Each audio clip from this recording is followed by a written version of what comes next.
What about you? Uh, you know, I guess I do love the '87 series from a nostalgic standpoint. '03 is technically the best. I know you hate me, but I do like Mutation. Uh, and as far as the movies go, I do like the first one more. It has a better story, but I love the second movie. That was the first. I saw that one before the first one actually on VHS. I specifically remember it was my aunt. It was my cousin Tony's VHS, and the case was the number two, and it was like the Ninja Turtles kind of poking out of it with like their weapons. It said "Secret of the Ooze," and just the way the turtles looked, because they were live action, it just resonated with me, and I was like, I don't know why, but I have an attachment to this film, even though Michelangelo uses fucking combat cold. And yes, I do. I have done combat cold cuts before. It is the shit. I work in a pizzeria. I do deliveries. I've never beat up guys in a department store, but I want to. You probably lose horribly, though. Oh, come on, I'm badass. I work out. I'm sorry, I can't take you seriously right now. The bullshit around you is too much for me. You're just pissed because I like Mutation. So there's your answer right there, Meiniger. Next question comes from Mr. Emerald123, and he asks, have the Turtles ever killed before? I can say the quick answer, yes they have. In the original comics by Peter Laird and Kevin Eastman, by the Mirage comics, they killed a lot of people. Technically, they killed the Shredder in the end of the first issue, I believe. And it was a group effort. Yeah. Yeah, Leo stabbed him, gave him a dagger. It was like, commit seppuku if you want to. And Shredder's like, man, fuck this. Pulls a grenade, throws it at him. Donnie whacks it back. It blows up and throws Shredder off the roof.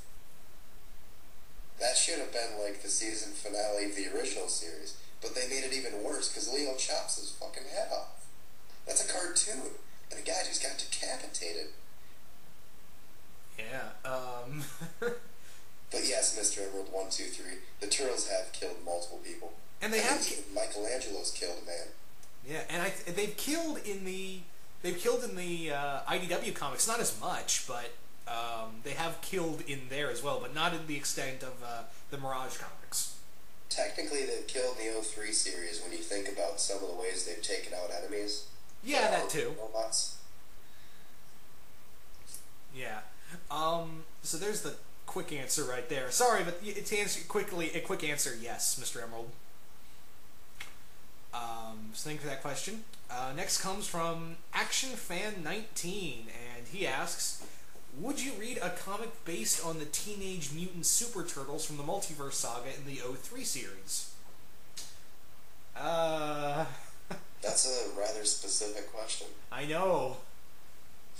I don't even remember that. Was that the one when they were all captured by the Daimyo's son, and each of them had their own episode? Donnie had the Age of Shredder, Raphael had the racing episode, Leo had the adventure with Usagi, and then Michelangelo had the one where the Ninja Turtles were all like the Justice Avengers. Yeah. I think that's what he meant, that Turtles team. Yeah, I wouldn't read that because that kind of was a lame episode. It's not what I like in my Ninja Turtles. It's different, but it's definitely like a one-off thing. Yeah, I would read that.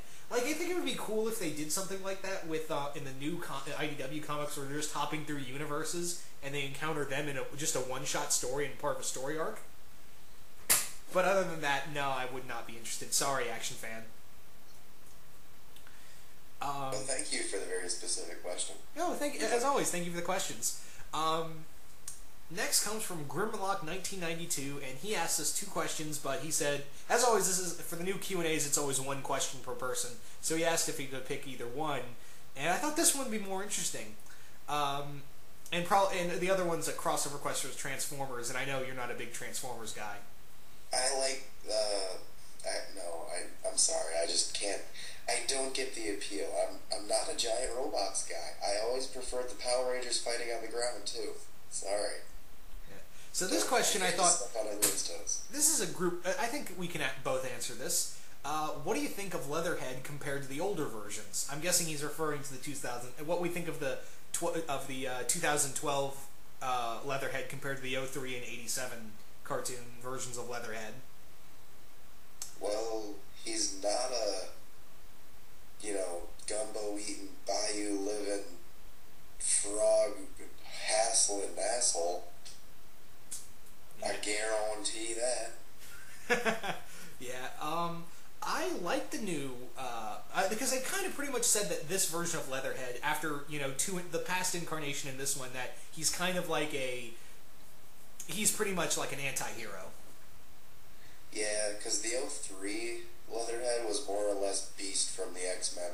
Yeah, this one, and also there's a question right after this one that also is a Leatherhead-centric question that I think we're going to have fun talking about as well, but I really do like this version of Leatherhead and his relationship with the Turtles and how it ties in with the Krang, and it's actually kind of sympathetic.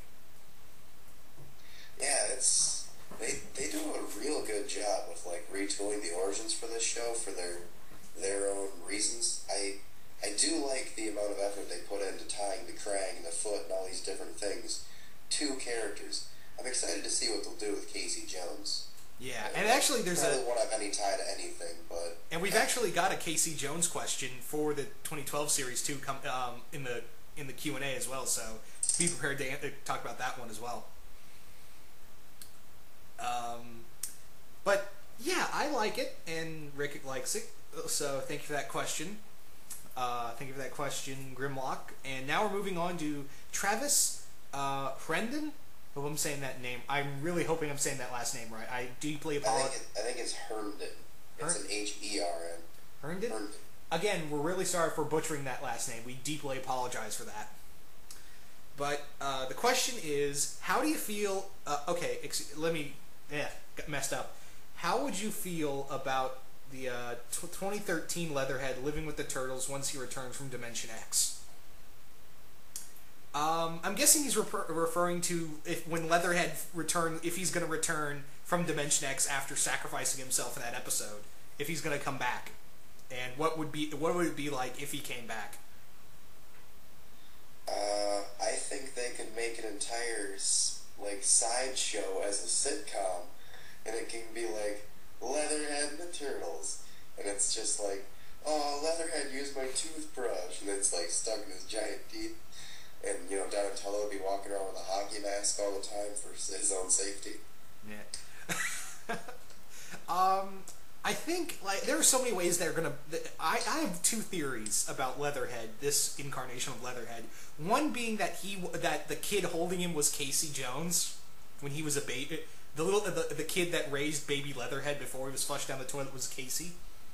And the other being that when Leatherhead comes back, the Krang have pretty much, since he was in Dimension X so long, the Krang took him back in and lobotomized him to make him their soldier, and that would play more like a villain Leatherhead. So that's one of the two ways. The other one being that he comes back, he's severely injured. That's how we bring in Casey Jones. Leatherhead remembers him, and it kind of becomes like Leatherhead and Casey Jones are together all the time. Oh, dude, that'd be even cooler than Raph and Casey. Because that'd be like if you went to DC and it was like Killer Croc and Mad Dog, the comic. Yeah. And yeah, I think, and again, I'll bring this up when we talk about Casey Jones, the Casey Jones questions we got in here. But I think they're going to keep Casey Jones young, like he is in the IDW comics, and I think how they could do it is Leatherhead was like his baby turtle, like I said earlier, and it's kind of like Leatherhead and him are always together, and Leatherhead protects him from the Krang or the Foot or whatever, and they usually meet up with the Turtles. It's kind of like how April lives with the Turtles now. Leatherhead lives with Casey in his basement, or he hides just somewhere. Dude, what if the guys that made the Casey Jones fan film were given a Casey Jones and Leatherhead movie that was in theaters and stuff, and they put effort into it, and they had a cool looking Leatherhead? I'd go see that movie instead. Yeah. Well, I was referring to the 2012 cartoon, but the problem is when you run into the whole Casey Jones Leatherhead team-up thing, is that it kind of feels like it's something from Digimon. Well, yeah, but Casey Jones can defend himself as well. Yeah. Good point, good point. So thank you for that question, Travis. Next comes from my good friend Jason Voorhees 2011. And he asks, a big question, if the decision was up to you, who would you pick to play the Shredder in the modern live-action Teenage Mutant Ninja Turtle series? Let's pretend that Michael Bay and Jonathan Liebsman their movie's not happening, and it's a true-to-life Turtles movie. And that's the short question. That's the short one. He said that he would pick Cumberbatch to play the Shredder. He says he's not familiar with the Turtles, so it's probably not that good a choice. That's not that good a choice. Benedict Cumberbatch isn't Japanese at all, anyway. And I don't want to be this guy. And again, in movie... No. He says the dude can kill it with almost any role. I've never seen Cumberbatch in anything else, but I will attest to the fact that he was fantastic in Into Darkness. He was very charismatic. He could be Dr. Doom, but he could not be the Shredder. Yeah. My thing is that I'm okay with sometimes with the, ethnicities being changed around with superheroes. But there are some superheroes where it's like, no, that has to be the proper ethnicity. Yeah, I mean, it's not like you do something stupid like cast Will Arnett as the Shredder or something. Yeah. I think I have two picks, and one of them sounds really perfect. The other one is like you have to put your stretch of imagination, but I think it could work. The first being Ken Watanabe for the Shredder, and yes, I got to go with an Asian actor because the Shredder's Asian. I mean, that's always what we've known him for. But Ken Watanabe, for those who don't know, he's been in Inception, Batman Begins. He's a very well-known Japanese actor as well as American actor. He was also one of his biggest roles in American films that most people would know him for is Last Samurai. I fell asleep trying to watch that. Tom Cruise doesn't hold my interest. It's kind of for my family, it's kind of a big film. Right, every family has the big film that like all of them sit down to watch together. Yeah, but most people would recognize Watanabe from that, and I think he could be perfect as the Shredder. He has the acting chops, and he can play a menacing character. So that's my first one. The second one is Jet Li, and I'll say this because as much as I hated the third Mummy movie, Tomb of the Dragon Emperor sucked. But I will say this: Jet Li is a very convincing villain. He basically plays the Shredder through the entire film. Shredder with magic powers, basically. But holy crap! You just made that movie better for me because now I can just pretend he's the Shredder. Well, he plays this whole he's this power-hungry martial artist as well as he has a cult following behind him. So I'm like, oh my god, he's a magic Shredder. Too bad he was taken down by Rick O'Connell's son. I know. You're not even taken down by Brendan Fraser. How sad are you? Yeah. I think Jet Li plays a very cool villain, even though we mostly know him for hero roles. I think he could really I think it'd be cool to see him play a villain again. And he's very young. He can still do martial art. I mean, young as in he's, in his late 30s now? I believe he's in his 40s now, I think. He's getting older. Yeah. And he still does, he's still capable of doing a lot of martial arts.